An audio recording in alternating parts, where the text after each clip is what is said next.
Serge Larrivé, professeur de psychoéducation à l'École de psychoéducation de l'Université de Montréal, depuis 1977, directeur de la revue de psychoéducation. Il a consacré sa carrière à traiter des sujets comme l'intelligence, comme les pseudosciences, et il me dit qu'il n'est pas en fin de carrière, mais plus à la fin qu'au début. Et à la fin, bien, il va traiter de l'envers de la médaille, c'est-à-dire de stupidité. Il me dit qu'il ne faut pas le prendre personnel. Alors, de stupidité dans ce volume, dont vous avez le titre là, bienvenue dans l'univers de la stupidité. Je ne volerai pas son plan parce qu'il me dit de faire vite, là, et au fond, j'ai oublié de parler dans le micro. Quelques thèmes dont il va nous traiter ce soir: la baisse de QI dans certains pays, Canada aussi peut-être, la stupidité au quotidien, l'agnatologie, alors j'ai hâte qu'il nous explique ce dont il s'agit. Le règne des opinions, on connaît ce que c'est présentement, là, au-delà de le post-factuel. Stupidité en éducation, stupidité en politique, on pense tout de suite à notre ami Trump de l'autre côté. Et pour terminer en beauté, quelques moyens pour contrer la stupidité, en terminant. Alors je lui laisse la parole, vas-y mon Serge. Voilà. On y va. Deux choses sont infinies, comme dirait Einstein, l'univers et la bêtise humaine, mais en ce qui concerne l'univers, je n'en ai pas encore acquis la certitude absolue. C'est cute, hein, quand même, le copain Einstein. Alors, on est pris avec un sérieux problème parce qu'il n'y a pas encore de vaccin qui protège contre toutes les formes de stupidité, et on n'en aura probablement jamais. Hein? Bon. Donc, on est pris comme société, dans toutes les sociétés, avec la stupidité. Je vais quand même vous présenter le plan de l'ouvrage qui est publié, parce que ça va me permettre de passer quelques commentaires avant d'aller plus en profondeur. Alors, la partie 1, l'intelligence est-elle en panne? Alors, je vais dire un mot sur l'intelligence humaine. L'effet Flynn, qui ne connaît pas l'effet Flynn? Donc, il y en a quelques-uns encore. Donc, je vais en dire un mot, vous allez voir, c'est intéressant. Et il y a aussi l'effet Flynn inversé, c'est moins drôle. La stupidité au quotidien. Alors, l'agnatologie, là, je vais vous rassurer tout de suite, c'est l'étude de l'ignorance. C'est aussi simple que ça, et c'est très intéressant. Chapitre 5, c'est le chapitre le plus long du livre, je pense qu'il y a 100 pages. Les biais cognitifs. Pourquoi il y a 100 pages? Parce qu'il y a à peu près 188 biais cognitifs qui polluent constamment notre cerveau. C'est pour ça que des fois, on est un peu stupide. Hein? Puis on va en voir une couple de biais juste pour se familiariser avec. Quand les opinions et les émotions règnent en maître, écoutez. Et hein, je n'ai pas besoin de vous parler de la télévision très, très longtemps. Hein? TVA, l'émotion, c'est le poste qui règne, où les émotions règnent en maître. S'il n'y a pas d'émotion, ça ne marche pas. Il faut toujours qu'il y ait des émotions partout. Hein? Puis surtout des opinions. Quand j'entends à la télévision, écrivez-nous, votre opinion est importante pour nous. Bullshit. Ils s'en fichent complètement. C'est juste pour laisser aux citoyens l'apparence qu'ils ont de l'importance. Bon, ça suffit, là, du chiolage. Les publicités stupides, je n'ai pas besoin de vous donner d'exemple tout de suite. Hein? Pensez juste à toutes les publicités de bière, de voitures, puis de je ne sais pas quel autre, là, mais ça n'a pas de bon sens. Hein? Je ne sais pas si vous vous souvenez d'une publicité qu'il y avait, il y a un mois ou deux, je pense, ou peut-être avant, une voiture qui arrive de l'espace et qui descend à une vitesse folle, arrive sur la... On continue avec une autre ici. Donc, la suite, la partie 4, les écrans et les réseaux sociaux font-ils écran à l'intelligence? On en dira peut-être un mot. Ici en haut, là. Ouais. Homo sapiens ou Internet et les réseaux sociaux. Hein? Bon. Ben, c'est un jeu de mots avec sapiens. Le monde de l'éducation. on verra que c'est une des principales causes de l'effet Flynn inversé, quand je vous aurai expliqué c'est quoi l'effet Flynn inversé. L'éducation est malheureusement une des principales causes. La stupidité en sciences, vous connaissez probablement les IG Nobel et les prix Darwin. Ça vous dit quelque chose? Donc, ça, c'est très drôle. Peut-être qu'on n'en parlera pas. Puis, comment contrer la stupidité? Bon, j'essaie de vous convaincre, non, je n'ai pas à vous convaincre, que le doute raisonnable, c'est quelque chose qui peut s'apprendre. Hein? Alors, on y va. Ah! Bon, d'accord. Je ne me souvenais pas là, que je l'avais marqué. Parce qu'en fait, ce n'est pas moi qui fais mes PowerPoint. C'est mon assistante. Elle a fait une faute d'orthographe. Hein? Oui, mais c'est ça que je voulais vous dire. Dès que vous voyez une faute dans les PowerPoints, c'est mes assistants. Hein? Ils sont prévenus que je vais le dire. Hein? Bon, alors voilà, c'est bon.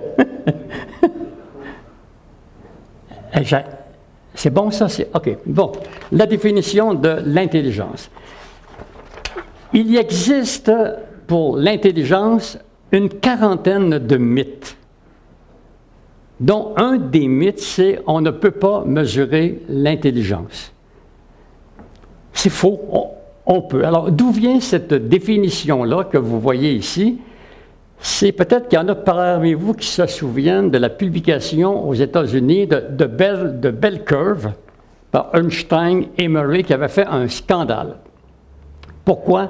Parce qu'il y avait un chapitre, le chapitre 13, qui osait dire la vérité à propos des différences de QI entre les groupes ethniques. Alors, ils se sont fait insulter, ramasser, etc. Et Linda Gottfredson, qui en avait marre des niaiseries que tout le monde disait, a réuni 52 chercheurs sur l'intelligence, puis ils ont préparé une déclaration à propos de l'intelligence en 25 points.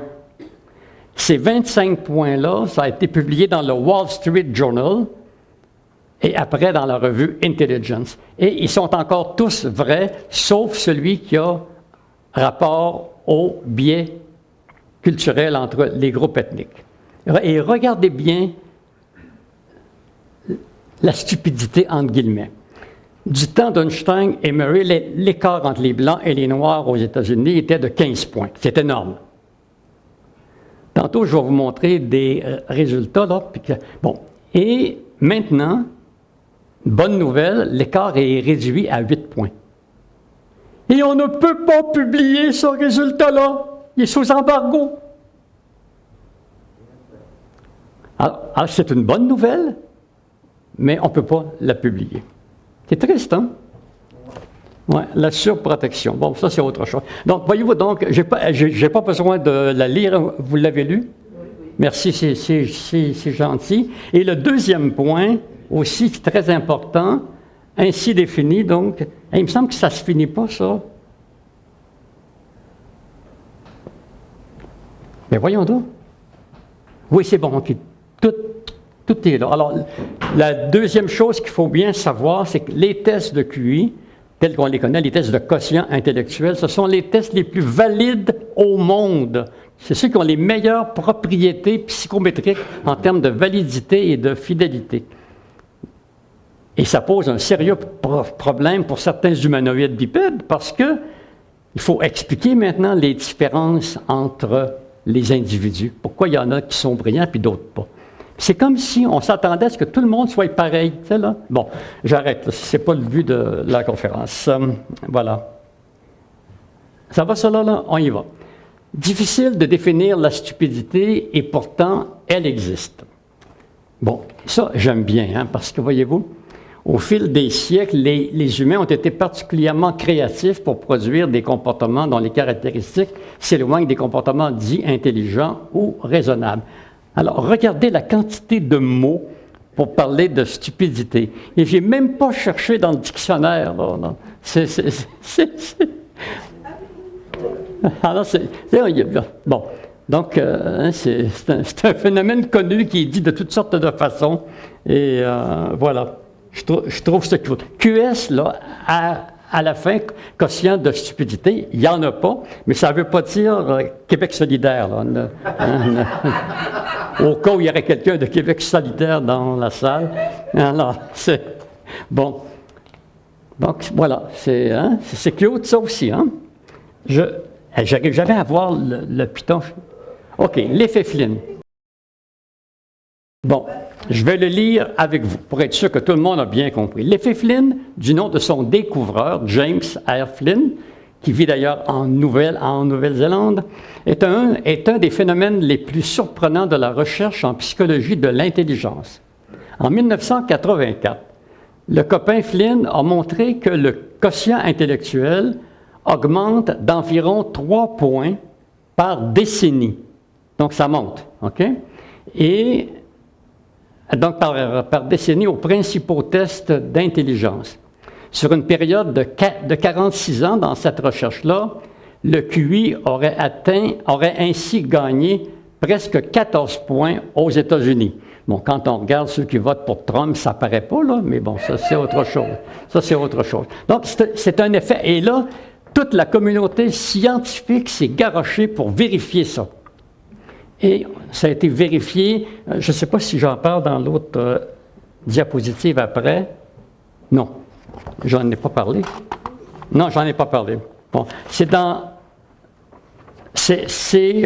on en parle on l'a observé dans une trentaine de pays, tant en Europe qu'ici, puis dans 3 pays de l'Afrique aussi.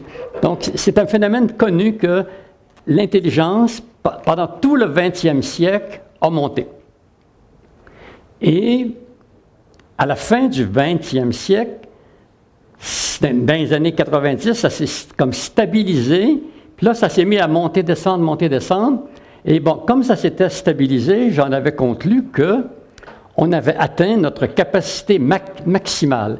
Et ce qui me permettait de dire ça aussi, c'est qu'on avait observé un autre phénomène qui était arrêté, c'est la grandeur humaine, c'est-à-dire que les hommes avaient cessé de dépasser. Donc, ça s'était plafonné. Mais là, ce qu'on a observé au début du 21e siècle, c'est une baisse. Et comme je dis dans le livre, bon, on reste calme, ça baisse lentement. Hein? Bon, Et ma crainte à moi, c'est que cette baisse-là ne soit pas généralisée, que l'écart entre les mieux nantis intellectuellement et les moins bien nantis aille en s'élargissant. Mais je pense que ma crainte n'est pas fondée. N'est pas fondée. Et quand je dis ça, je me base sur le fait que, avec l'effet Flynn inversé, dans les pays qui n'avaient pas encore atteint le même niveau que les pays où ça avait monté beaucoup, ça continue de monter. Donc, probablement que l'écart va se rétrécir. Bon, juste que ça a monté beaucoup, pays scandinaves. Bravo. Mais pourquoi bravo? Parce que ce sont des pays civilisés, contrairement aux États-Unis. Je suis obligé, madame, d'être de votre avis. Ouais, c'est ça. Ouais. Non, c'est... Bon, il y a aussi toute l'Europe du Nord, là, et ça a monté aussi, assez curieusement, aux États-Unis. Ça a monté aussi. Le Canada, l'Australie, Israël, puis plein d'autres pays, là, comme ça, là. OK? Bon, maintenant, c'est quoi ça, les causes de l'effet Flynn et de l'effet Flynn inversé? Ah oui. Bon, quand j'ai travaillé sur l'effet Flynn, évidemment, on voulait savoir pourquoi, diantre, ça l'a monté. Bon, là, j'en ai mis en gras, puis j'en ai mis qui ne sont pas en gras. Celles qui ne sont pas en gras, c'est parce que c'est des explications peu intéressantes et qui ne jouent pas dans l'effet Flynn inversé. Moi, j'aurais pu mettre aussi les médias visuels, oui. Les médias visuels, ça va. Bon. OK. Là, ce qu'on va essayer de voir durant la soirée, là, c'est les variables liées à la scolarisation, le phénomène de l'urbanisation puis des changements dans l'environnement familial. Attends, laissez-moi voir quelque chose là. OK. Bon, alors, je vais y revenir tout à l'heure. OK? Alors, ce sont les principaux facteurs de l'effet Flynn. Et quand j'ai constaté ça, que l'intelligence baissait, je me suis dit, est-ce que les facteurs qui expliquaient l'augmentation de l'intelligence jouent encore leur rôle ou s'ils ont cessé de jouer leur rôle? Et c'est là que ça va être intéressant. Voilà. C'est qu'ils ont cessé de jouer leur rôle. Mais on le verra tantôt. OK? L'hétérosis, oui, c'est une explication génétique. Oui, qui vient jouer aussi. Oui, qui est intéressante aussi, là, mais on n'aura peut-être pas le temps de... Je vais-tu l'avoir, la fameuse flèche, où est-ce qu'elle est? Bon, l'agnatologie ou l'étude des pratiques culturelles de l'ignorance. Est-ce que vous arrivez à lire? Ah oui. OK. Bon. Là, il y a un nommé, comment il s'appelle? C'est Rosling et al. En 2018. Ils ont fait passer, je ne sais pas la quantité de personnes, mais à pas mal de monde, là, un test où il leur posait 13 questions. Alors, vous voyez un peu le genre de questions. Dans les pays à faible revenu, combien de petites filles finissent l'école primaire? Bon, les réponses sont toujours en gras. Hein? Alors, je vous laisse les regarder. Où vit la majorité de la population mondiale? C'est dans les pays à revenu moyen. Ces 20 dernières années, la proportion de population mondiale vivant dans l'extrême pauvreté a presque diminué de moitié. Alors qu'on pense que... Voyez-vous, c'est le titre du bouquin de Rosling, c'est Factfulness. C'est quoi les faits? Hein? Ensuite, vous avez quelle est l'espérance de vie mondiale aujourd'hui? 70 ans. Hein? Il y a... Je peux te changer de bord? Voilà. Il y a aujourd'hui 2 milliards d'enfants entre 0 et 15 ans dans le monde. Combien d'enfants y aura-t-il en 2100? C'est 2 milliards. Alors, on pense que ça va être plus, mais ce n'est pas le cas. L'ONU prévoit d'ici 2100 que la population mondiale aura augmenté de 4 milliards de personnes. Quelle en est la principale raison? Qu'est-ce qui est en gras? Il y aura plus d'adultes entre 15 et 74 ans. Comment a évolué le nombre de morts? Comment a évolué le nombre de morts par catastrophe naturelle les 600 dernières années? Il a diminué de plus de moitié. Alors qu'on a l'impression que c'est le contraire. Je l'ai eu. On y va. Le monde compte aujourd'hui environ 7 milliards de personnes. Ah, c'est parce que je ne peux pas vous la montrer, c'est une carte qu'il y avait d'abord. Aujourd'hui, dans quelle proportion les enfants de 1 an sont-ils vaccinés contre certaines maladies? C'est 80 %. Vous vous rendez compte? Dans le monde entier, les hommes de 30 ans ont en moyenne passé 10 ans à l'école. Combien d'années les femmes du même âge ont-elles passé à l'école? 9 ans. Donc, l'écart n'est pas si grand que ça. Bon, en 1996, les tigres, les pandas géants et les rhinocéros noirs furent classés comme espèces en danger. Combien de ces 3 espèces sont particulièrement menacées aujourd'hui? Aucune. Ça s'est rétabli. Combien de personnes dans le monde ont-elles un minimum d'accès à l'électricité? C'est 80 %. Donc, on pense tout le temps que ceux qui sont dans la merde, c'est beaucoup plus que ça. Mais ce n'est pas vrai. Le monde va mieux. Mais là, pas maintenant avec Poutine, là. Mais ça... Hein? Les experts du climat mondial estiment que dans les 100 prochaines années, la température moyenne augmentera encore. Bon, ça, on le savait. Bon, maintenant, regardez bien. Je ne sais pas si ça va être facile à voir avec le tableau. Les résultats en fonction des pays. Je vais encore changer de place pour faire travailler le monsieur derrière. Voilà. Alors, est-ce que vous voyez la différence de couleur? Ça, c'est du gras ici. Du gras, ça va là, pour le gras? Bon, alors, c'est les 3 pour chaque pays, c'est leur réponse les 3 fois qui ont été les plus meilleures. OK? C'est joli, hein, de voir. Alors, voyez-vous, un singe qui aurait tiré sur une carte au hasard aurait mieux fait que dans la plupart des cas. Si on part du principe que le singe aurait eu 33 de bons tirs sur la cible.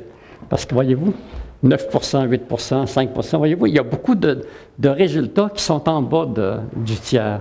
Alors, donc, l'agnatologie, elle est extrêmement présente. Les gens ignorent beaucoup de choses. Et c'est dangereux. Quand on ignore, c'est très dangereux. C'est bon? Bon. Et là, ce que je vais faire, le prochain. Les biais cognitifs. Page 119. Je veux peut-être... OK. C'est bon. OK. Bon. Les biais cognitifs. Notre cerveau, comme je vous disais tout à l'heure, est pollué par 188 biais cognitifs, dont le biais de confirmation est le plus connu et le plus marquant. Combien parmi vous connaissent le biais de confirmation? Bon, je vois que c'est assez connu et je suis rassuré.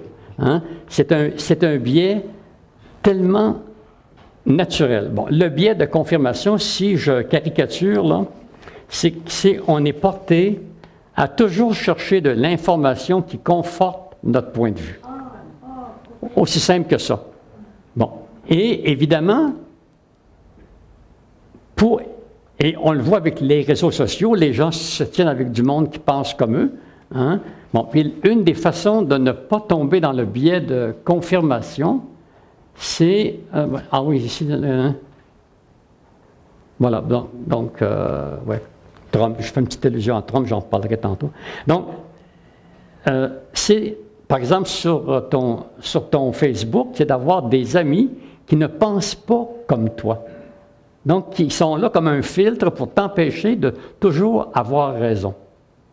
Mais ça, c'est pas facile à faire parce qu'on est toujours porté à chercher à se conforter dans notre point de vue. Là, je vais vous donner l'exemple de la recherche. Quand, mes travaux sur l'intelligence, là, à plusieurs occasions, j'ai eu des gens qui sont venus dans mon bureau pour m'engueuler, m'insulter, etc. Alors, qu'est-ce que je fais à ce moment-là? J'ouvre grand les yeux, puis je les écoute religieusement, même si je suis athée. Hein? Bon.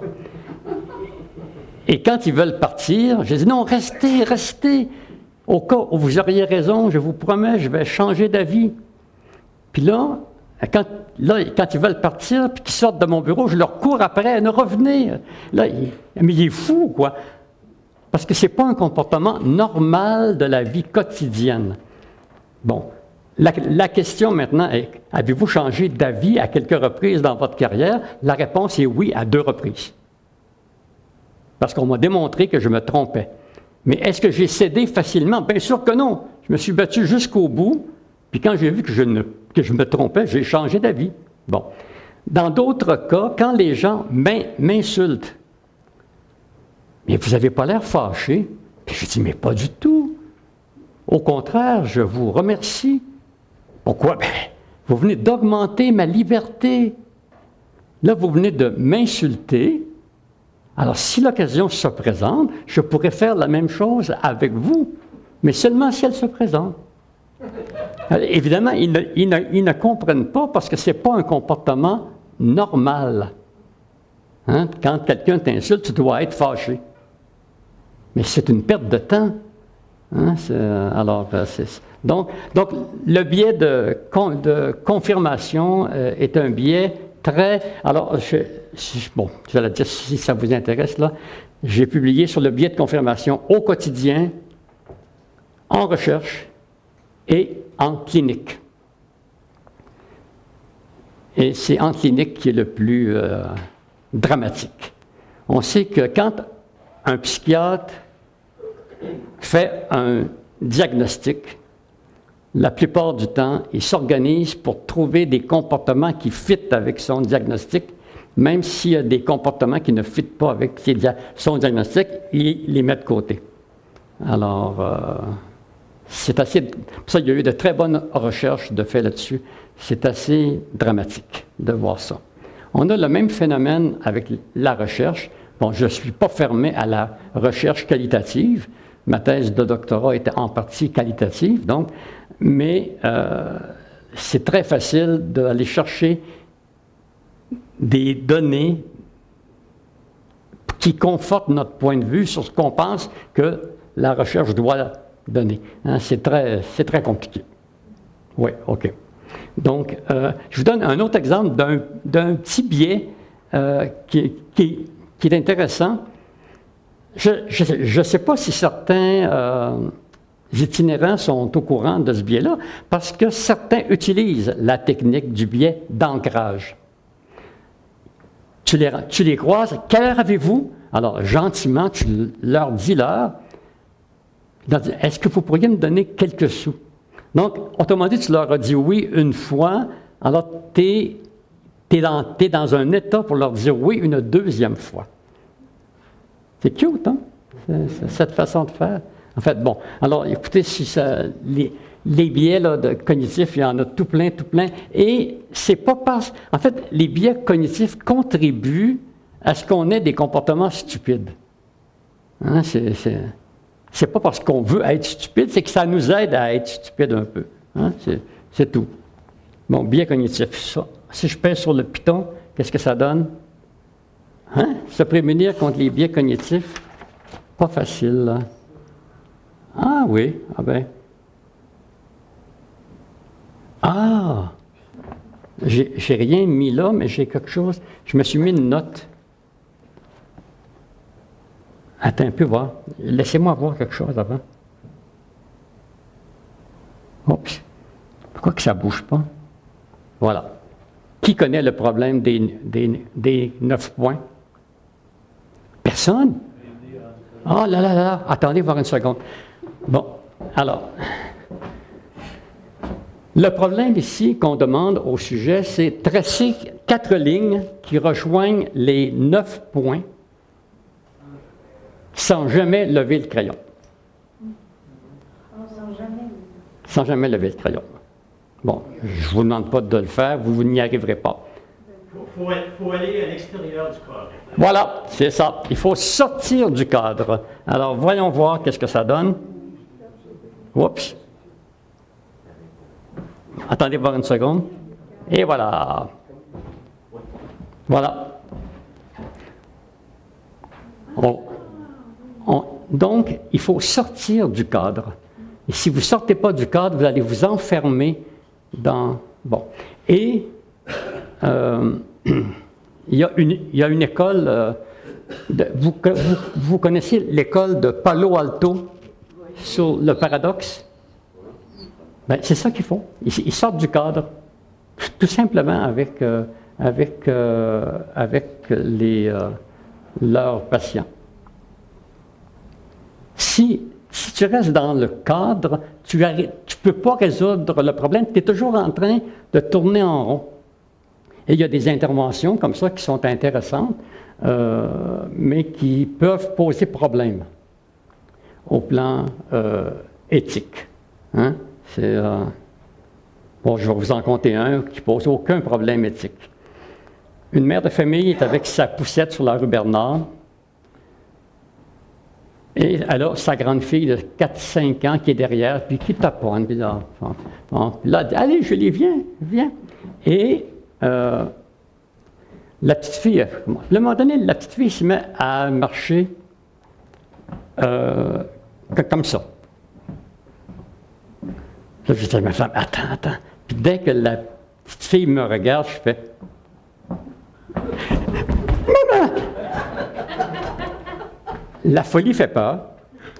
C'est un comportement fou. Donc, elle va rejoindre sa mère. Vous imaginez le fun que j'ai dans la vie? À l'adolescence, les 4 enfants que je reconnais me demandait d'être sage quand nous sortions au restaurant. Et je répondais non. Ouais. Je vais vous raconter une autre histoire, juste comme ça, pour se détendre. Je suis à la banque avec mon fils aîné qui a 13 ans. Il fait chaud dans la banque. Il y a une mère de famille enceinte avec un autre bébé dans les bras, puis son fils de 7-8 ans qui court partout dans la banque, et elle crie. « Viens ici, mon petit Chris, viens! » Alors, je dis à Vincent, « Tu ne bouges pas. » Puis là, il dit, « Oh non. » Puis là, partout où le petit gars allait, j'allais pour l'empêcher de passer. Le petit gars est allé se coller contre sa mère, bien sûr, parce que c'est quoi, là, cette bibite-là qui m'empêche de passer? Alors, on sort de la banque, puis Vincent me dit, « Père, t'avais l'air d'un vrai fou. » J'ai dit, « C'est vrai, je le sais, mais toi et moi, on sait que je ne le suis pas. Et l'opinion des autres n'a aucune importance. » Là, je le voyais comme processer dans sa tête. « Ouais, toi, t'es peut-être là, mais moi, je ne suis pas là. » Alors, c'est... Pauvres ados, hein? Je suis en train de perdre mon micro. Pas mon micro, ça va. Je l'ai peut-être encore. OK, c'est bon. Bon, donc, voyez-vous, donc, c'est une façon de se sortir des problèmes qu'on n'y arrive pas. Ah, la planète Trump et ses satellites. Là, vous ne voyez rien, là, hein? La stupidité en politique. Vous ne voyez pas, là, hein? Ah, c'est à quelle page? 226. Hein? Là, ici, voyez-vous, voyons. Pourquoi j'ai marqué 200? Ah oui, je vois. OK, je l'ai. Bien. Alors, voyez-vous, j'ai divisé la planète Trump, sa personnalité, numéro 1, 2, comment il dirige les États-Unis, et 3, sa vision du monde. Est-ce que vous arrivez à lire? Grosso modo, qui est le frère de Quasimodo.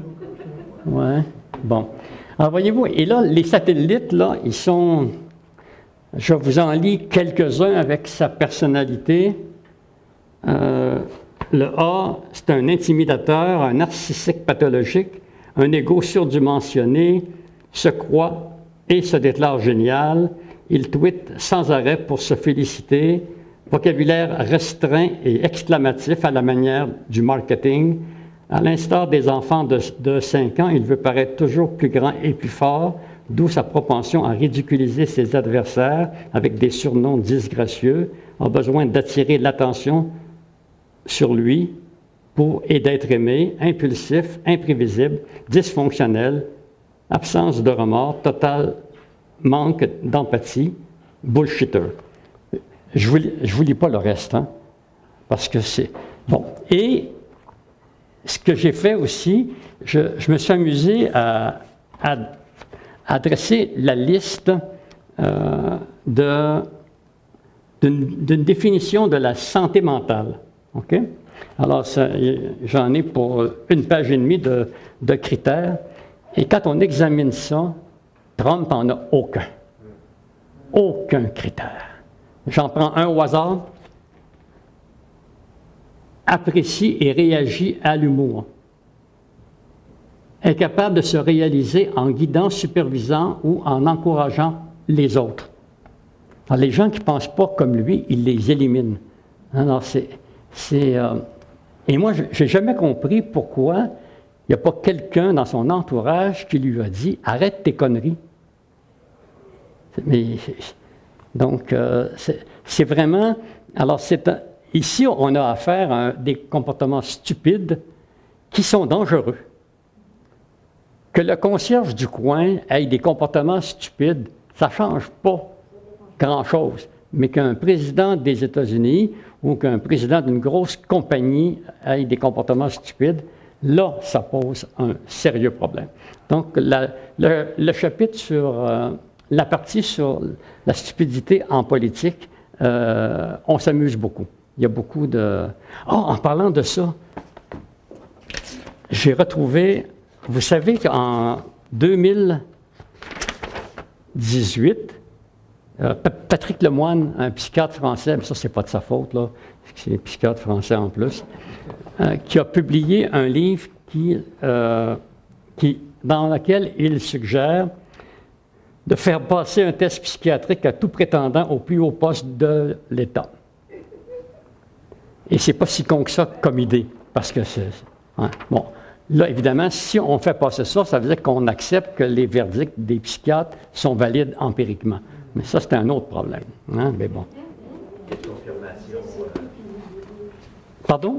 Il y avait un livre qui s'appelait C'est fou qui nous dirige. Oui, c'est fou qui les dirige, oui. Non, c'est...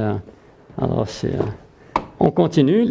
Donc, la planète Trump, c'est assez intéressant. Ah, la TV rend-elle idiot? La réponse est oui, bien sûr. Là, mais bon. Non, mais écoutez, est-ce que vous avez déjà écouté une émission à TVA à 4h30 le soir, avant 5h, donc à 4h30, là? Non, vous avez pas écouté, hein? Je l'ai écouté pendant une semaine pour être sûr que je ne me trompais pas. C'est d'une imbécilité totale. La plupart des émissions se terminent par une femme qui pleure et un homme qui essaye de s'excuser. Ou un homme qui trompe sa femme et puis là, qui se morfond en excuses pendant tout le reste de la semaine. Tu dis, non, mais ça n'a pas de bon sens, là. Et c'est à heure de très grande écoute, donc c'est écouté. Là, je suis en train de m'enfarger dans des fils. Bon, donc, c'est assez dramatique. On est d'accord? Bon. Et là, regardez ici, là. Cher, je change encore de place. Vous avez ici le nombre de foyers équipés d'une télévision. On part de 0 à un moment donné jusqu'à 100. Ensuite, on part les années 1950 jusqu'à 2010. Et alors, donc, la pénétration de la télévision, OK? Et ça, c'est le Scholastic Aptitude Test au plan verbal qui est utilisé aux États-Unis. Et regardez, plus il y a de télévision, plus le score au Scholastic Aptitude Test baisse. C'est-à-dire que le vocabulaire n'a plus. Donc, vraiment, ouais. Et on le voit actuellement à l'université. Vous n'avez pas idée à quel point les étudiants, même aux études supérieures, manquent de vocabulaire. Mais c'est aussi les plateformes sociales. Pardon? C'est aussi la Facebook et tout ça qui... Bien sûr. Oui, c'est tout ça, là. Ouais. Non, vous n'avez pas idée à quel point le vocabulaire... Bon, par contre, la chose qui me rassure, avec moi, je le vois avec mes assistants, c'est que quand ils ne comprennent pas un mot, ils me le demandent tout de suite. Autrement dit, ils n'ont pas honte. Voilà. Il y a une université que je ne nommerai pas, située entre Québec et Montréal, qui, dans des départements que je ne nommerai pas non plus, qui ont demandé où les profs, quand ils donnent un texte à lire aux étudiants, spécifient les paragraphes à lire. C'est dramatique. Et moi, depuis quelques années, on me reproche toujours la même chose.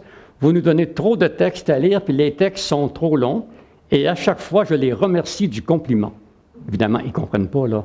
Mais donc, c'est ça. Donc, il y a une baisse actuellement qui est, que je trouve dramatique. Bon, peut-être que c'est parce que je suis vieux, hein, que je ne suis pas capable de m'adapter à leur absence de vocabulaire. Mais c'est dramatique. Poursuivons.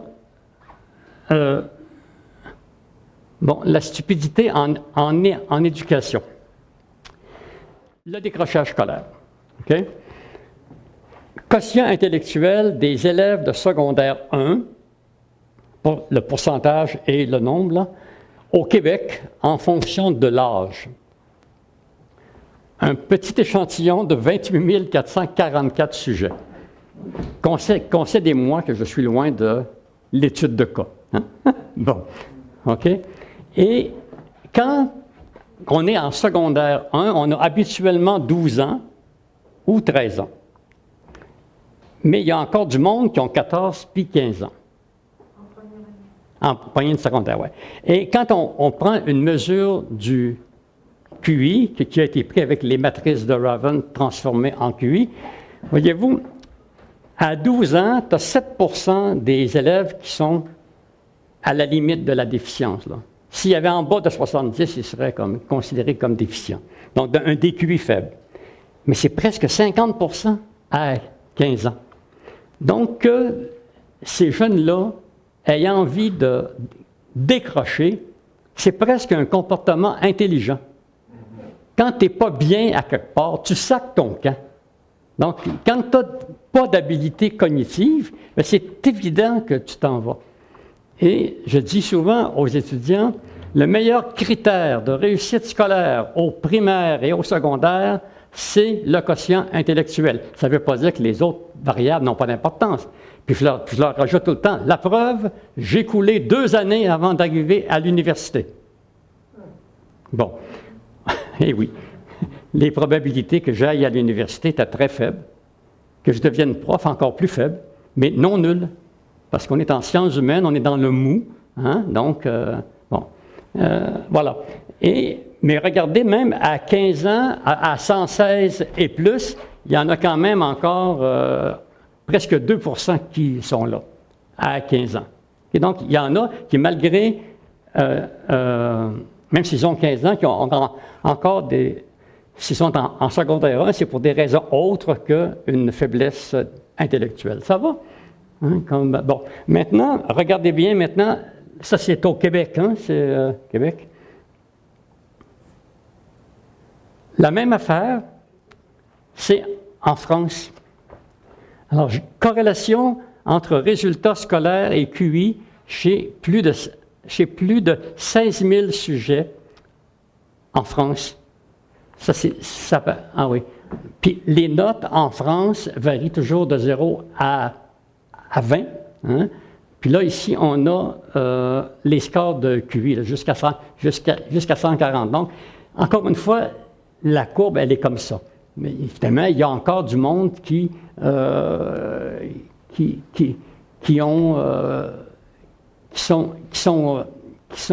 n'ont pas des bonnes notes, mais qui sont ici, hein, qui sont quand même brillants.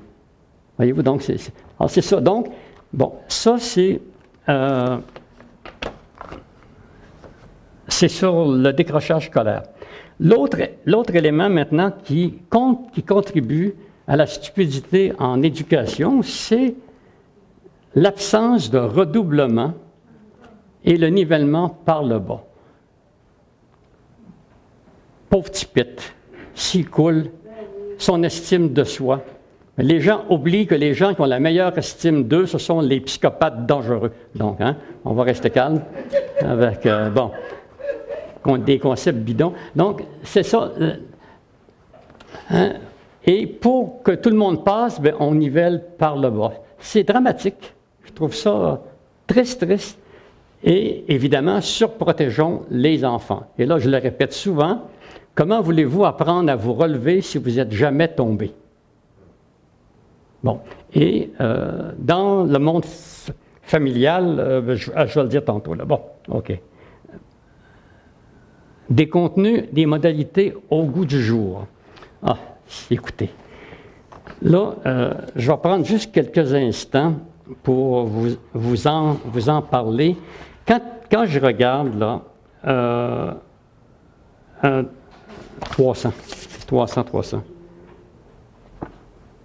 Bon.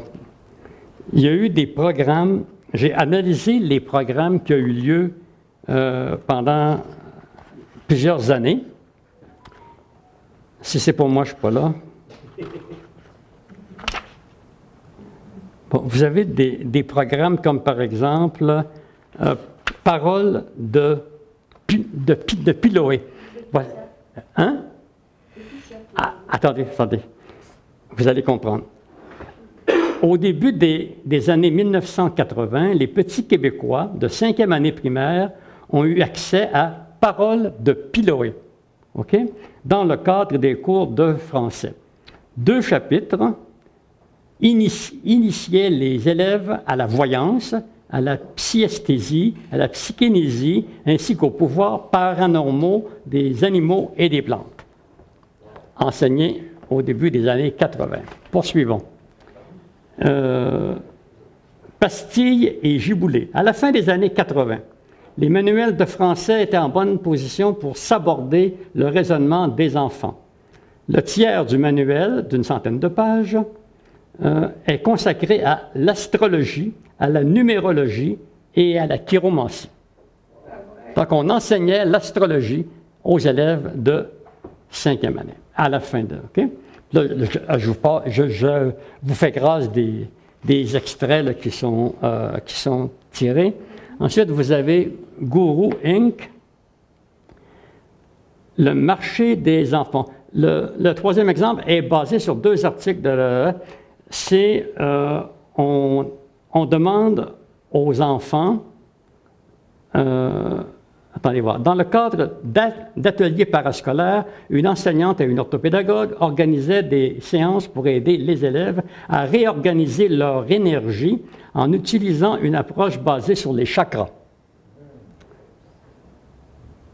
Ça, c'est au Québec, là. OK? Puis dans le même temps, sur la base des enseignants de Eric Pearl, un ex-chiropraticien, hein, ça part mal, hein, qui se présente comme un catalyseur de miracles. On apprend pendant 2 heures à une douzaine d'écoliers à imposer les mains en leur faisant croire qu'ils vont guérir. Vous imaginez si le petit garçon, dont le grand-père est très malade, qui impose ses mains, puis que le grand-père meurt? Hein? Bon, OK. Et la toute dernière en date, là, la fasciothérapie, la somatopsychopédagogie et la fasciothérapie, là, c'est... dans certaines écoles, il est d'usage de consacrer une dizaine de minutes chaque jour au massage des enfants entre eux. Donc, c'est censé aider pour... bon,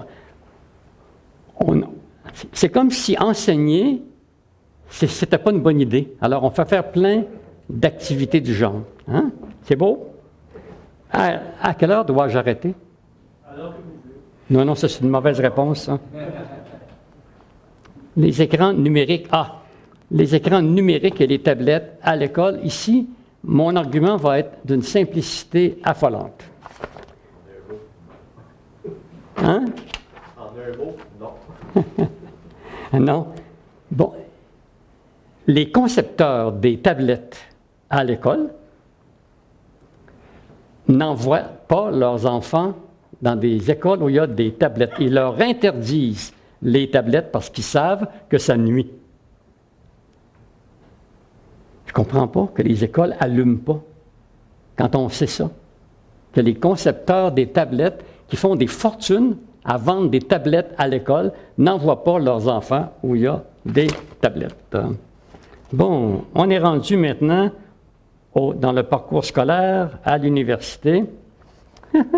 Les pseudosciences à l'université, à l'œuvre à l'université. Vous allez dire, mais ça ne se peut pas. Il n'y a pas de pseudosciences à l'université. Mais je suis désolé. Alors, où y a-t-il des pseudosciences à l'université? Évidemment, dans les départements de sciences humaines. Hein? Oh, pas juste là. Attendez, voir une seconde, il faut que je le retrouve, là. En éducation à l'université, 306. Oh, je t'ai passé loin. J'y arrive, là. Voilà. Bon. Alors là, on a ça ici à l'université. Il y en a eu en criminologie, mais en Europe, hein, où il y a quelqu'un qui a fait sa thèse sur les expériences de mort imminente. avec supposément les gens qui sortent de leur corps puis qui voient des choses, etc. Donc, ça a été vanté comme étant une excellente thèse. Vous avez aussi, en sociologie, ça a fait un scandale, Élisabeth Thiessier, qui était d'ailleurs l'astrologue de Mitterrand, qui a fait une thèse de doctorat d'une imbécilité totale, basée uniquement sur des anecdotes. Alors, il y a des professeurs de sociologie qui se sont plaints, on dit ça, voyons donc, mais elle a passé pareil. Pour elle, l'astrologie, c'est la reine des sciences. Bon. Puis quand il y a des gens qui me disent des fois, oui, mais il faut être ouvert, là. Il y a l'astronomie, puis il y a l'astrologie. J'ai dit, oui, mais ce n'est pas les deux côtés d'une même médaille, ça, là. C'est deux médailles différentes. L'une, c'est de la science, puis l'autre, c'est de la pseudo-science. Le seul point commun, c'est leurs 5 premières lettres, astro. Puis au Québec, c'est une marque de yogourt. Donc, mais c'est ça, là, c'est bon. Ça, c'est l'astrologie. Vous avez ensuite, évidemment, la psychologie. Et là, je n'ai pas besoin de donner des exemples longtemps. Vous avez l'exemple typique de la psychanalyse. Ceux qui ont été aidés par la psychanalyse, c'est un gros effet placebo. Mais Freud a guéri personne, ça, vous êtes au courant. Vous êtes au courant aussi qu'il a gagné le prix Goethe de littérature. Avant sa mort, oui. C'est un grand littéraire. Et avec une entrevue de Giovanni Papini, un philosophe et historien italien, il a confié « J'écris sur la pathologie parce que ça se vend mieux que la normalité. » Donc Freud a guéri personne. Et durant sa période, c'est là qu'il y avait le plus de suicides chez les psychanalystes. Donc, c'est vraiment une chose épouvantable qu'on compte. Bon, là, aux États-Unis, la psychanalyse en perd beaucoup. Au Québec, je pense que juste à l'UQAM que ça s'enseigne encore. C'est pas un reproche, c'est juste que je constate, là. Dans les universités, nos derniers profs de psychanalyse, ils ont quitté puis ils n'ont jamais été remplacés. Parce qu'on sait que c'est pas une science. Enfin bref, voilà. Bon. Puis, bon. La surprotection aussi à l'université. On les surprotège. Écoutez, les enfants qui sont là, les adultes qui sont à l'université, dans leur enfance, ont été surprotégés par leurs parents. C'est comme si on les avait mis dans des grosses enveloppes à bulles, puis qui n'ont même pas eu le plaisir de péter les bulles. Puis on les surprotège. Donc, c'est dramatique. C'est dramatique de voir ça. Et là, maintenant, on leur réserve des espaces, safe space, où ils peuvent aller se réunir pour s'auto-protéger entre eux, pour ne pas subir les assauts de certaines personnes qui pourraient dire des vilains mots sur eux. Non, c'est vraiment... je vous le dis, là, je ne voudrais pas être un jeune prof. Être un jeune prof. Ah non, ils sont obligés de faire des pirouettes pour ne pas dire des mots. Écoutez, je vais vous donner un exemple. Il y a 2 ans, il y avait une réunion des étudiants de psycho qui vendaient quelque chose, puis je suis allé voir, puis comme je suis curieux, j'ai posé des questions, puis bon. Là, plainte de portée à mon égard, à mon département. Alors, le directeur qui me connaît bien, bon, Serge, tu règles ça, je dis oui. Alors, l'étudiant vient avec son représentant étudiant, puis je l'écoute. Je n'ai pas dit un mot. Et avant de quitter, il dit « Vous devez être un excellent prof. » J'ai rien dit! Tout ce qu'il voulait, c'était être écouté, entendu. Comment contrer la stupidité? Écoutez, c'est banal ce que je vais vous dire. Le rôle des parents. Bien sûr, les parents doivent travailler fort pour laisser les enfants apprendre. Et j'aimerais donner un exemple, vous allez trouver mon exemple bizarre. La croyance au Père Noël. Hein? Bon, tous les enfants croient au Père Noël. Et un jour, donc, un enfant, un père dit à son enfant, Raoul, comment il va faire le Père Noël pour venir chez nous? On n'a pas de cheminée. Et l'enfant lui répond, Papa, le Père Noël a une cheminée qui est portative pour les maisons qui n'en ont pas. Alors, voyez là, il respecte le niveau de développement intellectuel de son enfant. Le Noël suivant, le père dit, Raoul, tu as oublié de préparer le lait puis le biscuit pour le Père Noël. Ah, il ira se servir tout seul.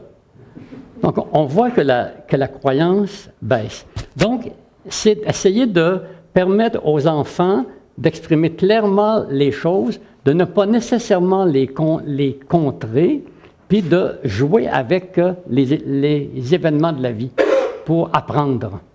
Et ça devrait être relativement facile.